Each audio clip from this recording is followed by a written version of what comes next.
Welcome to On the Go with Sarah and Dr. Linda. Today we're talking about the brain train. In fact, Dr. Miles, you've written a book called All Aboard the Brain Train. And of course, my first question is, what is the brain train? I'm referring to the fact that your child is born with an unfinished brain. And that what you want to do, especially in the first 3 years, is create really positive stations so that you have neural pathways in their brain that are still developing that go to really positive places.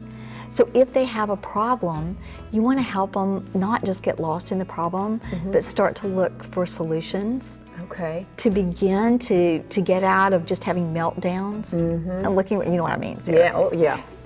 And be able to look for solutions. Okay, so right away that tells me, when you said that their brains are still not fully developed, that we as parents have a big job in making sure that we help our children learn how to cope. Yes. And so what's an example of a way that we could do this? Well, like if your child's having a meltdown, say you've got a 4-year-old and she's having a meltdown because she's lost her sweater.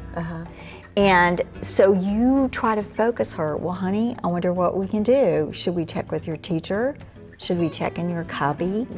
Should we check in your room? So that you start to give her a structure so she doesn't just feel lost.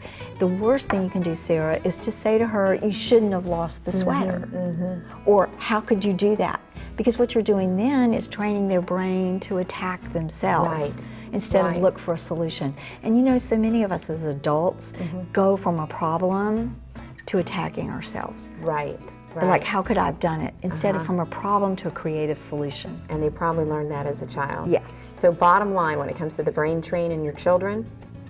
Build positive stations, build stations towards creative solutions. And one other thing that I saw in your notes is that you help them go from feeling to thinking. Yes, to thinking about what they feel and not just being lost in it. Awesome. And that's your On the Go. We'll see you next time.